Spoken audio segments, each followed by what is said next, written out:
Hello everyone, मैं Jasaram, lecturer government polytechnic college Jalore आप सबका स्वागत करता हूं जीपीसी जालोर के यूट्यूब चैनल पे।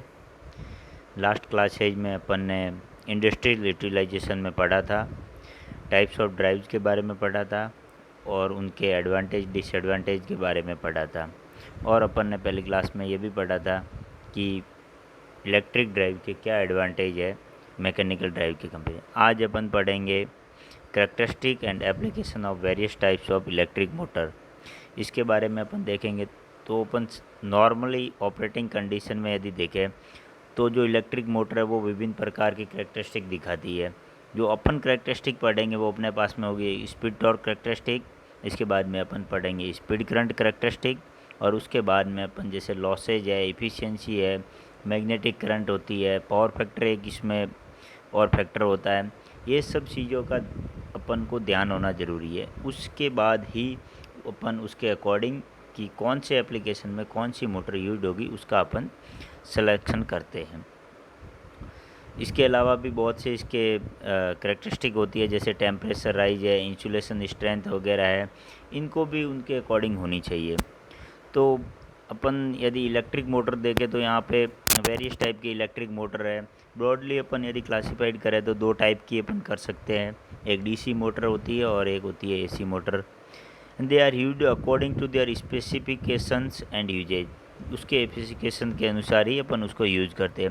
When the electric motor drive were not so popular, induction motor and synchronous motor are usually implemented only where the fix or a constant speed are the only requirement. जहाँ अपन को constant speed की requirement होती है वहाँ पे अपन synchronous motor को use करते हैं। For variable speed drive application DC motor were use, but as we know that the induction motor of the same rating as a DC motor have a various advantage, like they have lighter weight, lower cost, lower volume, and there is a less restriction on the maximum voltage, speed and power rating।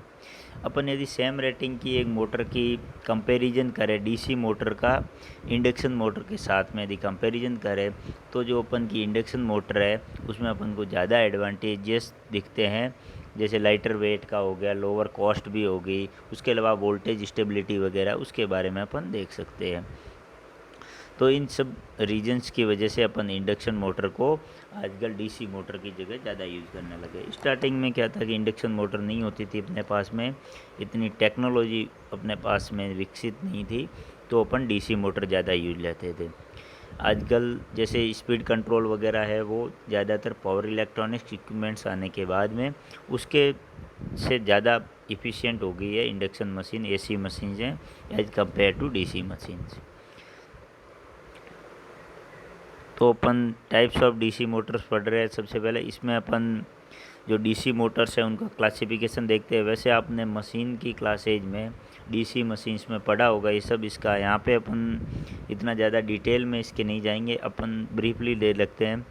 तो जो connection होता है अपने field winding का जो connection होता है उसके अकॉर्डिंग अपन डीसी मोटर को डीसी मोटर को अपन क्लासिफाइड कर रहे हैं कि किस किस टाइप की होती है। तो एक होती है डीसी सीरीज मोटर होती है, एक डीसी शंट मोटर होती है, इसके बाद में कंपाउंड मोटर है और एक है सेपरेटली एक्साइटेड मोटर। जो पहले तीन हैं आपके पास में DC series motor, DC shunt motor और डीसी कंपाउंड मोटर, वो सेल्फ एक्साइटेड होती है, और जो एक तीसरी है और जो दूसरा टाइप्स होता है वो सेपरेटली एक्साइटेड होता है। दोनों में डिफरेंस क्या होता है? बेसिक डिफरेंस दोनों में ये है कि आपकी जो सेपरेटली एक्साइटेड मोटर है उसको अलग से एक्साइटेशन आपको देना पड़ेगा, जबकि आपकी जो सेल्फ इंडक्शन मोटर है, जो सेल्फ एक्साइटेड डीसी मोटर है, उनमें आपकी जो फील्ड कोयल है वो भी उसी मोटर के साथ में उसी सप्लाई वोल्टेज के साथ में एक्साइटेड होगी। इसके बाद में अपने पास में आती है कंपाउंड मोटर। कंपाउंड मोटर को वापस अपन दो टाइप में डिवाइड कर रखा है, एक शॉर्ट शंट टाइप की कंपाउंड मोटर है और एक है लॉन्ग शंट टाइप की कंपाउंड मोटर है। इन दोनों का कैसे क्लासिफिकेशन, जो कनेक्शन हो रहा है आपका सीरीज कॉइल का, उस कनेक्शन को अलग अलग तरीके से करने पे ये आपके दो टाइप आपके पास में बन जाएंगे। इसके बाद में अपन देखते हैं characteristic of the DC motor. DC motor में कौन कौन से कैरेक्टरिस्टिक अपन को देखने हैं इस इंडस्ट्रियल यूटिलाइजेशन के चैप्टर 1 में। तो जो इसमें जो मेनली तीन इम्पोर्टेंट करेक्टरिस्टिक अपन जो इसमें स्टडी करेंगे वो अपने पास में है। पहली है टॉर्क वर्सेज आर्मेचर करंट, दूसरी है speed versus armature current, and तीसरी जो अपने के पास में है वो स्पीड वर्सेज टॉर्क के बीच में होगी करेक्टरिस्टिक।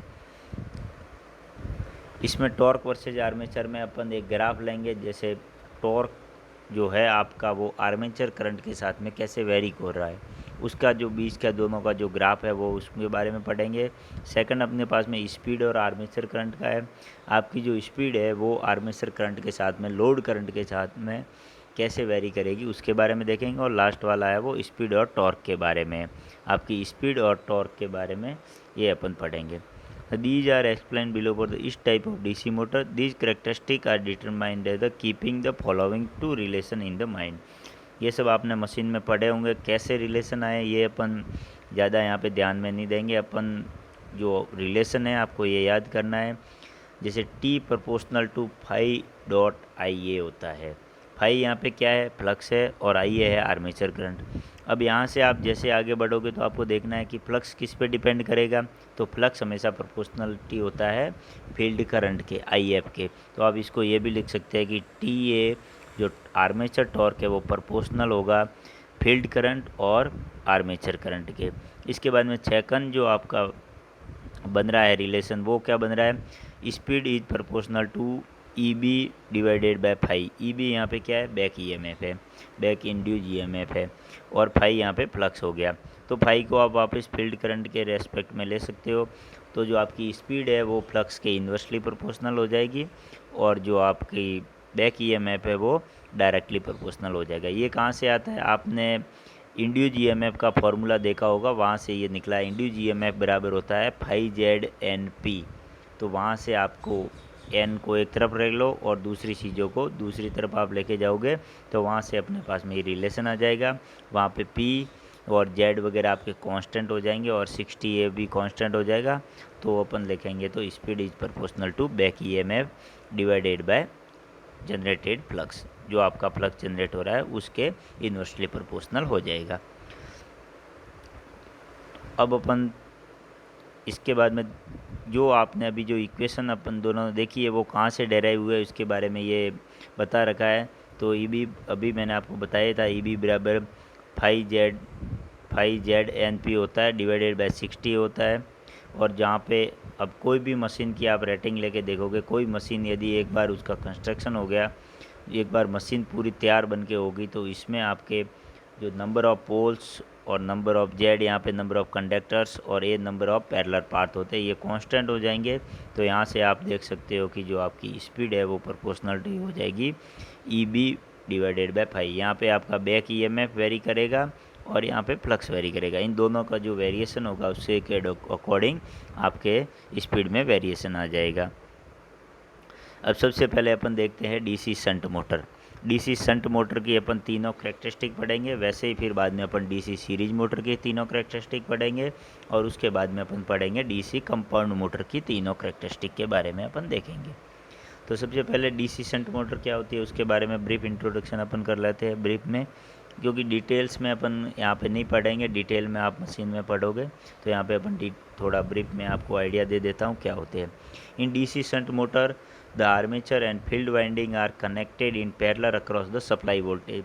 इसमें क्या होता है, जो आर्मेचर वाइंडिंग और जो फील्ड वाइंडिंग होती है वो दोनों पैरेलल में कनेक्टेड होती है, सप्लाई के पैरेलल में कनेक्टेड होती है। The resistance of the shunt winding, जिसको आप आर शंट से बोलते हैं, is always higher than the critical armature winding R A. जो आपका आर्मेचर वाइंडिंग का रेजिस्टेंस है उसके कंपेयर में आप देखोगे तो शंट फील्ड का वाइंडिंग का रेजिस्टेंस ज़्यादा होता है। इसकी वैल्यू जनरली 250 ओम से 400 ओम के बीच में होती है, जबकि आर्मेचर जो रेजिस्टेंस है वो 1 ओम से कम होता है आपका। Since V and R shunt both remains constant, the I shunt remain essentially constant as the field current is responsible for the generation of the flux। मैंने ये आपको लास्ट स्लाइड में भी बताया था कि जो फ्लक्स है वो हमेशा आपके फील्ड करंट के प्रोपोर्शनली होगा।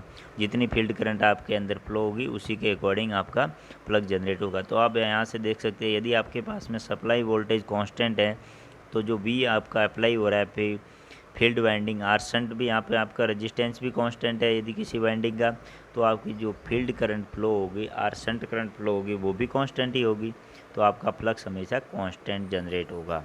So shunt motor is also called a constant flux motor. तो आप शंट मोटर को कांस्टेंट फ्लक्स मोटर भी बोल सकते हैं। Torque and speed equation of the DC shunt motor, कैसे इक्वेशंस आई वो आप देख लेते हैं। अभी अपन ने पिछली स्लाइड्स में ही देखा था कि जो टॉर्क होता है, आर्मेचर टॉर्क होता है, वो प्रोपोर्शनल टू होता है फ्लक्स और आईए के प्रोपोर्शनल हो जाएगा। और अपन को पता है कि जो आपकी डीसी शंट मोटर में जो फ्लक्स होता है वो किसके प्रोपोर्शनल हो जाएगा, आई शंट के प्रोपोर्शनल हो जाएगा। और आई शंट यहाँ पे आपके कांस्टेंट हो जाएगी। अभी अपन ने पढ़ा है पिछली स्लाइड में कि आई शंट कांस्टेंट होगी। और क्यों होगी कांस्टेंट, जब सप्लाई वोल्टेज आपके पास कांस्टेंट है तो डायरेक्ट सप्लाई वोल्टेज उसके अक्रॉस अप्लाई हो रहा है शंट फील्ड वाइंडिंग के, तो वहाँ से आपकी आई शंट कांस्टेंट हो जाएगी। तो अपन यहाँ से देख सकते हैं कि जो आपके पास में टॉर्क आ रहा है, जो टॉर्क की इक्वेशन आ रही है, वो डायरेक्टली प्रोपोर्शनल हो जाएगी आर्मेचर करंट के। तो अब यदि मैं यहाँ पे एक ग्राफ बनाना चाहूँ टॉर्क वर्सेज आर्मेचर करंट के बीच में, तो यहाँ पे क्या हो जाएगा, आपके प्रोपोर्शनलिटी आ जाएगा, दोनों के बीच में एक स्ट्रेट लाइन बन जाएगी। वैसे ही यदि मैं यहाँ पे स्पीड और फ्लक्स वाला रिलेशन देखना चाहूँ, तो अपने पास में क्या था, N proportional to E B divided by phi था अपने पास में। तो फाई यहाँ पे क्या हो गया, कांस्टेंट हो गया अपने पास में। तो अब स्पीड प्रोपोर्शनल किसके हो जाएगी, आपके स्पीड डायरेक्टली प्रोपोर्शनल हो जाएगी बैक ईएमएफ के। और बैक ईएमएफ का फॉर्मूला अपन जानते हैं कि ई बी बराबर होता है V minus I A R A. तो यहाँ से भी आप के बीच में स्पीड और आर्मेचर करंट का भी रिलेशन आपके पास में आ गया है। तो अब आप आसानी से इसके जो भी है ग्राफ वो बना सकते हैं। तो जैसे अपन सबसे पहले करेक्टरिस्टिक अपन ने देख ही लिया कि इसमें कौन कौन सी करेक्टरिस्टिक होती है, उसके बारे में अपन पढ़ेंगे। तो सबसे पहले है टॉर्क वर्सेज आर्मेचर करेक्टरिस्टिक। तो टॉर्क और आर्मेचर का अपन ने देख लिया, टॉर्क प्रोपोर्शनल टू जो रिलेशन होगा वो आई ए के बराबर होगा, ठीक। तो जो धारा के समानुपाती हो जाएगा, और आर्मेचर धारा और जो आपका टॉर्क है उसका एक क्या हो जाएगा, सरल रेखा वाला ग्राफ प्राप्त हो जाएगा। यदि शंट मोटर में अपन स्टार्टिंग में ज़्यादा यदि लोड डालें, ज़्यादा लोड यदि उसमें अप्लाई कर दे, तो अपन को क्या रिक्वायरमेंट होगी, लोड करंट ज़्यादा हो जाएगी। यदि जो लोड करंट यदि ज़्यादा होगी तो ये क्या हो जाएगा, अधिक बार डाला जाए, उसके लिए उच्च धारा की आवश्यकता होगी, जो कि शंट मोटर में असंभव है। क्यों असंभव है, क्योंकि वहाँ पे वोल्टेज कांस्टेंट हो जाएगा, तो जो पॉसिबल नहीं है। इसलिए अपन शंट मोटर को स्टार्टिंग में ओवरलोडेड नहीं करते हैं। इसको इलेक्ट्रिक करेक्टरिस्टिक भी कहते हैं, ठीक है। इसके बाद में अपन आगे वाले पढ़ेंगे वो स्पीड वर्सेज आर्मेचर करंट के बारे में। यदि अपन देखेंगे तो बैक ईएमएफ का भी अपन ने देखा था। तो बैक ईएमएफ किसके प्रोपोर्शनल हो जाता है, V minus I R A होता है। और स्पीड डायरेक्टली प्रोपोर्शनल किसके हो जाएगी, बैक ईएमएफ के प्रोपोर्शनल हो जाएगी। तो जो आपका ग्राफ बनेगा, जैसे जैसे वी आपके पास में कांस्टेंट है, तो जैसे जैसे आई ए बढ़ेगा तो आई ए आर ए लॉसेज बढ़ते जाएंगे। तो वी में से जब वो डिफ्रेंशिएट होंगे तो ई बी की वैल्यू स्लाइटली, जैसे जैसे लोडिंग होगी ई की वैल्यू अपने पास में कम होती जाएगी। तो स्पीड भी जो आपकी रेटेड स्पीड है, जो कांस्टेंट स्पीड है, उससे हल्की सी कम हो जाएगी, उससे थोड़ी सी कम हो जाएगी, पर ज़्यादा ये इसमें वेरी नहीं करता है।